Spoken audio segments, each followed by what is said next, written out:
नमस्कार साथियों, एनजीकेवी YouTube platform में आपका स्वागत। साथियों, हम पढ़ रहे हैं दुर्ग और दुर्गों में हमने कल जो शुरुआत की है, दुर्ग क्या है, किसने बनाए, कैसे बनाए, क्यों बनाए। प्रत्येक राजा अपनी सुरक्षा के लिए एक दुर्ग का निर्माण करता था जिसमें वो निवास करता था, अपनी चहेती जनता, प्रिय जनता को उसमें रखता था। दुर्ग विशेष तौर से सर्वाधिक दुर्ग अगर आप देखें, इनकी तुलना करें, गणना करें तो महाराष्ट्र में, भारत के अंदर सबसे ज्यादा दुर्ग मिलेंगे महाराष्ट्र में।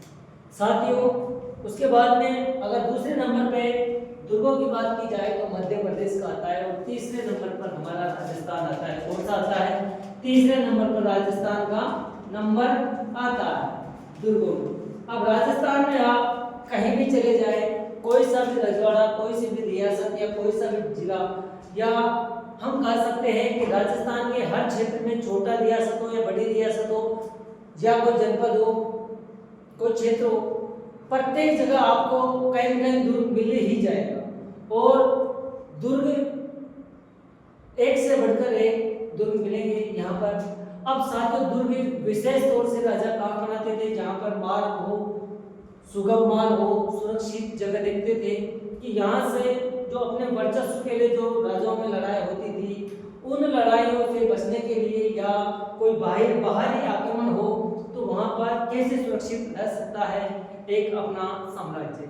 तो इसके लिए राजा दुर्ग बनाता था और दुर्ग में अक्सर पीने की पानी पीने की व्यवस्था, नहाने की व्यवस्था, अनाजों के लिए भंडार की व्यवस्था, रसद सामग्री के लिए और सैन्य सुरक्षा के लिए, सैन्य सामग्री के लिए, घोड़ों को रखने के लिए विशेष व्यवस्थाएं की जाती थी। साथियों, एक जौहर के लिए विशेष व्यवस्था सामुदायिक रूप से की जाती थी। एक राजा जब किसी दूसरे राज्य की सेना से आक्रमण करता था या आक्रमण हो रहा है, उस समय युद्ध करता था, जब उसको ये लगता है कि मरनी है या मारना है, करो या मरो का जब युद्ध होता था तो राजा के सभी सिपाही और राजा केसरिया धारण कर लेते थे। महिलाएं एक जौहर के रूप में, या जौहर, अब आप जल जौहर कर सकते हो या अग्नि जौहर कर सकते हो, बारूद के ढेर में आग लगाकर भी वो जौहर कर लेती थी। या कोई तालाब है, बावड़े है, कुएं है, जो खड्डे अपने दुर्ग के अंदर होते थे, उनमें वो कूदकर अपनी जीवन लीला समाप्त कर देती थी। तो साथियों, इस प्रकार एक राजा अपने दुर्ग का निर्माण करवाता था। दुर्ग की दीवारें साथियों ईंटों की भी हो सकती है, पत्थर की भी हो सकती है, मिट्टी की भी हो सकती थी। और उन दुर्गों की दीवारें इतनी ऊंची, अच्छी, मजबूत दीवारें बनाते थे कि दुश्मन सेना जब भी आक्रमण करे तो उनका डायरेक्ट गोला बारूद हमारे महलों में नहीं आए, इसलिए ऐसा सुरक्षित स्थान ढूंढते थे और अच्छी दीवारें बनाते थे।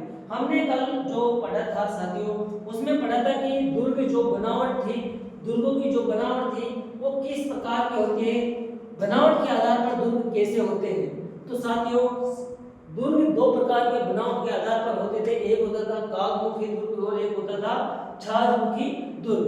हमने कल इसका विवरण से अध्ययन किया था कि कागमुखी दुर्ग कैसे होते हैं, कोवे के समान होते हैं, जो आगे से यानी जिस दिशा में दुर्ग का दरवाजा होता था उस दिशा का क्षेत्र, उसका जो सिरा था वो कम चौड़ाई का होता था और पीछे वाला जो हिस्सा होता था दुर्ग का वो अधिक चौड़ाई में होता था, यानी कि कोवे की चोंच के समान, यानी कि आगे से सकड़ा होता था, कम चौड़ाई होती थी और पीछे से अधिक होती थी। दूसरा दुर्ग होता था साथियों जो छाजमुखी कहा जाता था, जो आगे से जिसका चौड़ाई ज्यादा होती थी और पीछे से उसकी चौड़ाई कम होती थी, उसे छाजमुखी दुर्ग कहते हैं। साथियों, राजस्थान में अगर दुर्गों की बात की जाए तो सर्वाधिक दुर्ग पहाड़ियों पे, जंगलों में मिलेंगे। अब साथियों, एक दुर्गों का विभाजन दुर्ग कैसे होने चाहिए, अलग अलग विद्वानों ने या शास्त्रों ने विभाजित किया है। कौटिल्य ने जो चंद्रगुप्त का एक सलाहकार था उसने 4 प्रकार के दुर्ग बताए थे, वहीं शुक्र नीति में 6 प्रकार के दुर्ग बताए थे। साथियों मनुस्मृति शुक्र नीति में 9 प्रकार के बताए थे, जबकि मनुस्मृति में दुर्गों की संख्या कितनी बताई थी? 6 प्रकार की बताई थी। साथियों शुक्र नीति में जो दुर्गों की संख्या बताई थी 9, उनमें से दुर्ग में जो सैन्य दुर्ग था सर्वाधिक महत्वपूर्ण माना गया है।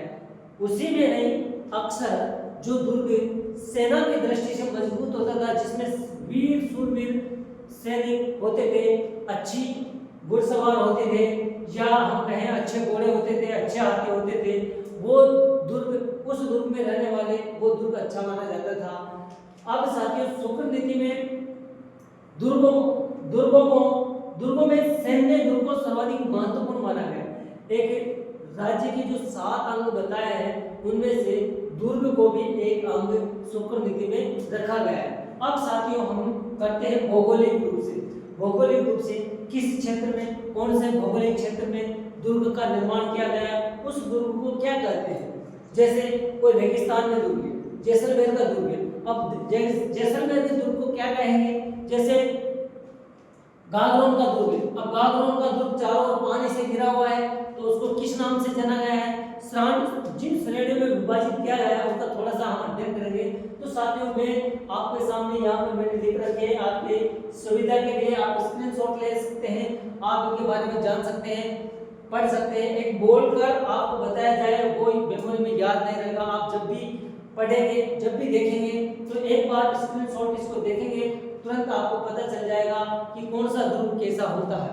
तो साथियों यहाँ पर मैंने जो भौगोलिक दृष्टि से दुर्गों का निर्माण होता है, किस क्षेत्र में कौन सी स्थिति में दुर्ग बना हुआ है, तो साथियों हम देखेंगे पारीक दुर्ग। पारीक दुर्ग क्या होता है? पारीक दुर्ग लोहगढ़ का किला। अब लोहगढ़ कहाँ है? भरतपुर में है। जूनागढ़ का किला कहाँ है? साथियों बीकानेर में है। और डीग का किला कौन सा है? डीग का किला भरतपुर में। अब साथियों पारीक दुर्ग क्या है? पारीक दुर्ग वो दुर्ग होता है जिसके चारों जिसके चारों ओर गहरी खाई हो, यानी कि एक सीमित एरिया होता है दुर्ग का। दुर्ग मान लीजिए 500 मीटर लंबा और 400 मीटर चौड़ा है। उस दुर्ग के चारों ओर दीवार है, लेकिन सुरक्षा की दृष्टि से वहां का शासक, वहां का सामंत कहे, शासक कहे, राजा कहे, या जो भी वहां पर रहता है, वो उसकी सुरक्षा की दृष्टि से साथियों चारों ओर से उसके गहरी खाई करवा देता है, खुदा देता है, जिससे कि दुश्मन जब आक्रमण करे तो उसको उस दुर्ग को जीतने में बड़ी मुसीबत का सामना करना पड़े, डायरेक्ट उस पर अटैक ना हो, यानी कि खाई से सामना करेगा, तब तक हम भी, यानी कि उसके अंदर रहने वाला राजा भी उस पर आक्रमण करेगा। तो यानी कि जिसके चारों ओर, साथियों पारीक दुर्ग क्या है? जिसके चारों ओर गहरी खाई हो, उसे पारीक दुर्ग कहते हैं। अब इसका उदाहरण मैंने आपके सामने लिख रखा है, लोहगढ़ का किला, जूनागढ़ का किला और डीग का किला। ये सभी दुर्ग साथियों पारीक दुर्ग के अंतर्गत आते हैं। अब साथियों दूसरा है जल दुर्ग या ओदक दुर्ग, जिसे जल दुर्ग को ओदक दुर्ग भी कहते हैं। अब जल दुर्ग कौन सा दुर्ग होता है? साथियों ऐसा दुर्ग जिसके चारों ओर अक्सर, यानी कि चारों ओर जल हो, यानी कि हम देखें कि कहीं मान लीजिए आपका दुर्ग या कोई दुर्ग पहाड़ी पे है, लेकिन पहाड़ी पे उसके 3 ओर से अगर नदी निकल रही है या पानी के बीच में दुर्ग बसा है, दुर्ग बनाया गया है, तो उस दुर्ग की स्थिति जो पानी के बीच में है, तो उसे क्या कहते हैं? जल दुर्ग या ओदक दुर्ग। ओदक दुर्ग के नाम से कई बार एग्जाम में पूछा जा चुका है कि निम्न में से जैसे शेरगढ़ का किला कौन सी श्रेणी में आएगा? तो ओदक दुर्ग की श्रेणी में आएगा। भैंसरोडगढ़ का किला जो चित्तौड़ में है, ये कौन सी श्रेणी में है? ओदक दुर्ग की श्रेणी में है। जल दुर्ग के नाम से पूछा जा सकता है। गागरोन का किला जो झालावाड़ में है, कौन सी? शेरगढ़ का जो बारा में है, ये कौन से दुर्ग की श्रेणी में आएगा? तो साथियों ये सभी दुर्ग ओदक श्रेणी में आएंगे, ओदक दुर्ग या जल दुर्ग की श्रेणी में आएंगे। साथियों भौगोलिक स्थिति के आधार पर सुरक्षा की दृष्टि से चारों ओर अगर पानी होगा, तो दुश्मन सेना जब आक्रमण करेगी, तो उस आक्रमण से बचने के लिए चारों ओर जो पानी होगा उससे सुरक्षा होगी। राजा आक्रमण करने से पहले 10 बार सोचेगा कि इस दुर्ग पर आक्रमण किस तरीके से किया जाए, कैसे किया जाए, तब तक जिस दुर्ग में राजा रह रहा है वो समझ जाएगा और अपनी सुरक्षा कर सके। यानी कि सुरक्षा की दृष्टि से जल के बीच में जो दुर्ग है वो उदक दुर्ग या जल दुर्ग कहा जाता है। तीसरा है गिरि दुर्ग। साथियों गिरि दुर्ग किससे करते हैं? गिरि दुर्ग ऐसा दुर्ग जिसमें पहाड़ी पर बना हो, यानी कि चारों ओर उसके पहाड़ी, गिरि दुर्ग कहलाता है। अब गिरि दुर्ग में साथियों हम बात करें चित्तौड़गढ़ के दुर्ग, अगर आपने देखा है तो बेसा के पठार पर जो बसा हुआ दुर्ग है और उसके दो साइड से नदियां निकल रही है, लेकिन पठार में यानी कि चित्तौड़ बेसा के पठार पर चित्तौड़गढ़ का दुर्ग है। साथियों रणथंभौर का दुर्ग, अरावली पर्वत श्रृंखला की श्रेणियां और विंध्याचल की श्रेणियां वहीं पे है। तो रणथंभौर का दुर्ग पहाड़ी के यानी कि पहाड़ों के बीच में है, पर्वतों के बीच में है। और जालोर का किला भी साथियों पहाड़ों पे है, जिसे स्वर्ण दुर्ग कहते हैं। और मेहरानगढ़ का किला, कुंभलगढ़ का, ये सभी दुर्ग साथियों पर्वतों पे बने हुए, ऊंचे ऊंचे पहाड़ों पे बने हुए। सुरक्षा की दृष्टि से इन दुर्गों पर दुश्मन सेना आक्रमण करने से 10 बार पहले सोचती है, 10 बार सोचकर फिर आक्रमण करती है। यानी कि गिरि दुर्ग पहाड़ों के बीच में जो दुर्ग होता है, पहाड़ों में बना होता है, वो गिरि दुर्ग कहते हैं। अब निम्न में से कौन सा दुर्ग गिरि दुर्ग की श्रेणी में आता है? इस प्रकार क्वेश्चन पूछा जाता है। तो साथ ही चित्तौड़गढ़ का है, रणथंभौर का है, जालोर का है, मेहरानगढ़ का है, कुंभलगढ़ का है आदि, यानी कि और भी दुर्ग हैं। इन दुर्गों को हम किस श्रेणी में रखेंगे? गिरि दुर्ग। अब धानवंत दुर्ग क्या होता है? साथियों नाम से पता है, जो रेगिस्तान में बना हुआ है, यानी कि जूनागढ़ का किला तो बीकानेर में है, बटनेर का किला, जैसलमेर का किला और नागौर का किला, ये सभी दुर्ग साथियों कहाँ पे है? रेगिस्तान में, यानी कि रेगिस्तान में लंगर बिछाए हुए पड़े हुए हैं। इससे लगता है कि जैसलमेर के जो रेतीले टीले हैं उनके बीच में इन दुर्गों का जो निर्माण करवाया गया है, यानी कि दुश्मन सेना को जाने में कठिनाई होगी। तो जो मरुस्थलीय क्षेत्र में जिन दुर्गों का अगर निर्माण हुआ है तो उनको श्रेणी में रखेंगे, धानवंत दुर्ग की श्रेणी में रखेंगे। जूनागढ़ का किला, इसके चारों ओर खाई भी है, तो साथियों इसको किस श्रेणी में? पारिक श्रेणी में भी रखा गया है। लेकिन जब बीकानेर दुर्ग के चारों ओर खाई, लेकिन वो रेगिस्तान में है, इसलिए उसको धानवंत दुर्ग भी कहा जाता है। अब साथियों वन दुर्ग, यानी कि ऐसा दुर्ग जो जंगल हो, जिसके चारों ओर जंगल हो। जरूरी नहीं है कि उस पहाड़ी हो, पहाड़ नहीं होगा, जंगल होगा। वहां पर रणथंभौर का दुर्ग, रणथंभौर पहाड़ पे भी है और उसके चारों ओर जंगल भी है। तो साथियों रणथंभौर के दुर्ग को वन दुर्ग भी कहा जाता है, कुंभलगढ़ के दुर्ग को भी वन दुर्ग भी कहा जाता है। और पारिक दुर्ग की ये पहाड़ों पे ये भी पश्चिमाना का दुर्ग भी क्या है?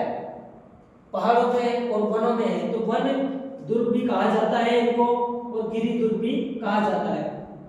इंपॉर्टेंट है, कई बार एग्जाम में पूछ लिया जाता है, निम्न में से कौन सा दुर्ग गिरि दुर्ग और वन दुर्ग के अंतर्गत नहीं आता है? तो साथियों तीनों ऑप्शन में है, तो आपका आंसर ये है। अगर नहीं है तीनों में से कोई ऑप्शन, तो आपका आंसर वहीं मिल जाएगा।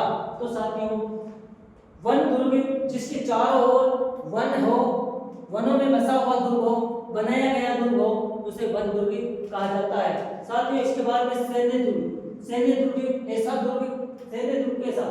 दुर्ग जिसमें शूरवीर योद्धा रहते हो और सेना की दृष्टि से, यानी कि शास्त्रों के हिसाब से चतुर सैनिकों के माध्यम से उस दुर्ग में निवास करते हो, बने हो, उसे सैन्य दुर्ग कहा जाता है, जिसमें सेना की कोई कमी नहीं होती है। और शूरवीर, रथ सेना, घुड़सवार सेना, पैदल सेना, हाथी सेना, यानी कि प्राक्रमिक सेना उसमें हो, तो उसे सैन्य दुर्ग कहा जाता है। सहाय दुर्ग ऐसा दुर्ग जिसमें निवास करने वाले बंधुजन राजा की सहायता करता हो, मरने मिटने के लिए तैयार हो, वो सहाय दुर्ग कहा जाता है। पारिक दुर्ग साथियों जैसलमेर में जिसे मरुस्थलीय दुर्ग भी कहा जाता है जैसलमेर का। और उसके बाद में स्थल दुर्ग, भूमि दुर्ग, ऐसा दुर्ग जो सीधा स्थल पे बना हुआ हो, जिसमें कहीं जंगल नहीं हो, जिसमें जिसके चारों ओर पहाड़ियां नहीं हो, पहाड़ी पे नहीं हो, साथियों मरुस्थल में नहीं हो, तो उसे क्या कहते हैं? स्थल दुर्ग, भूमि दुर्ग। जो कच्ची या पक्की ईंटों से, पत्थरों से बना हो और समतल भूमि में बना हो, उसे क्या कहते हैं? स्थल या भूमि दुर्ग कहते हैं। उदाहरण के लिए जयपुर में जो चोमू का किला है वो स्थल दुर्ग या भूमि दुर्ग के अंतर्गत आता है। गिरी गहवा दुर्ग, साथियों ये दुर्ग एक गुफानुमा होता है, गुफानुमा होता है। गिरी गहवा दुर्ग जो गुफानुमा होता है उसे गिरी गहवा दुर्ग कहते हैं। और एरन दुर्ग, साथियों एरन दुर्ग के बारे में कई बार क्वेश्चन पूछे जा चुके हैं। एरन दुर्ग क्या होता है? एरन दुर्ग ऐसा दुर्ग जिसके कटीली, जिसका मार्ग कटीला हो, पथरीला हो, एरन दुर्ग। साथियों समझना, एरन दुर्ग के बारे में कई बार पूछा गया है। जालौर का किला और चित्तौड़ का किला ऐसा किला है जो एरन दुर्ग की श्रेणी में भी आते हैं। जब चित्तौड़ के किले में जब उनके रास्ते कटीले और पथरीले हो, जहां पर दुश्मन सेना हो या कोई भी साधन आसानी से नहीं जा सकता, सैन्य आक्रमण करने वाली सेना हो या उसका मार्ग दुर्गम हो, हम ऐसे कह सकते हैं कि कटीला और पथरीला का मतलब मार्ग दुर्गम हो, ऐसे दुर्ग को एरन दुर्ग की श्रेणी में रखा गया है। यानी कि कटीले पत्थरों के बीच में, पत्थर और कटीलों के बीच में बना हुआ दुर्ग एरन दुर्ग कहलाता है। ये दुर्ग जालौर का दुर्ग और चित्तौड़ का दुर्ग है। तो साथियों मैंने आपको कुछ दुर्गों के बारे में थोड़ा सा आपको विवरण एक बार फिर रिवीजन करवा लेता हूँ कि दुर्ग राजस्थान दुर्ग की श्रेणी में अगर दुर्गों की बात की जाए तो भारत में सबसे ज्यादा दुर्ग महाराष्ट्र में है, उसके बाद में मध्य प्रदेश में, और तीसरे स्थान पर किसका है? राजस्थान का है। साथियों राजस्थान में दुर्ग हर रजवाड़े में, हर रियासत में, हर जगह पे मिलेंगे। दुर्ग एक राजा, एक रियासत का सरदार होता है, शासक होता है। वो अपनी सुरक्षा के लिए, अपने प्रिय जनता को रखने के लिए, अपने सैन्य व्यवस्था को रखने के लिए एक विशेष चारों ओर दीवार का बना दुर्ग विशेष, जिसमें रहने की व्यवस्था, पशुओं के लिए जलाशय की व्यवस्था, नहाने की व्यवस्था, अन्न भंडार होते हैं, शस्त्र भंडार होते हैं, इनका एक विशेष महलनुमा या हम कह सकते हैं जिसके चारों ओर दीवार होती है। मजबूत दीवारें आपने कुंभलगढ़ के दुर्ग की पढ़ा हुआ, चित्तौड़गढ़ के दुर्ग की पढ़ा, रणथंभौर के दुर्ग में जो दीवारें मजबूत होती है वो दुर्ग होते हैं। साथियों उन दुर्गों में कभी कभी जनता भी निवास करते हैं। और राजस्थान का ऐसा दुर्ग जिसमें खेती की जाती है और गांव के गांव निवास करते हैं, तो साथियों चित्तौड़ का दुर्ग जिसमें खेती की जाती है, एकमात्र दुर्ग है जिसमें खेती करते हैं और गांव रहता है, वर्तमान में भी है। तो साथियों दुर्ग राजस्थान में हर जगह मिलेंगे, एक से बढ़कर एक दुर्ग आपको मिल जाएंगे। अब राजस्थान में जो दुर्ग है उनकी बनावट किस तरीके के हैं? दो प्रकार की बनावट है, एक कागमुखी दुर्ग और एक छाजमुखी दुर्ग। कागमुखी दुर्ग क्या होता है? कोवे की चोंच के समान होता है, यानी कि आगे से कम चौड़ाई वाला होता है और पीछे से चौड़ाई उसकी ज्यादा होती है। जैसे कोवे की चोंच होती है उसी प्रकार से कागमुखी और छाजमुखी दुर्ग होता है। एक कागमुखी दुर्ग होता है सॉरी, और छाजमुखी दुर्ग ऐसा दुर्ग जिसकी आगे से चौड़ाई ज्यादा होती है, जिसकी बनावट आगे से चौड़ाई ज्यादा होती है और पीछे से सक्रिय होती है, उसे छाजमुखी दुर्ग कहते हैं। अब भौगोलिक स्थिति के आधार पर दुर्गों की जो श्रेणियां विभाजित की गई है, कौन सी श्रेणी में दुर्गों का विभाजन किया गया है, तो यहाँ पर जो मैंने आपको दिखाया है, पारिक दुर्ग है, जल दुर्ग है, जिसे जल दुर्ग को औदक दुर्ग भी कहते हैं, गिरी दुर्ग है, गांव दुर्ग है, सैन्य दुर्ग है, वन दुर्ग है, सहाय दुर्ग है, पारिक दुर्ग है, स्थल दुर्ग है, गिरी दुर्ग और एरण दुर्ग है। साथियों कई बार आपसे पूछ लिया जाता है कौन सा दुर्ग कौन सी श्रेणी में रखा गया है। अब आगे हम इनका विस्तार से अध्ययन करेंगे। तब तक के लिए जय हिंद, जय भारत, धन्यवाद।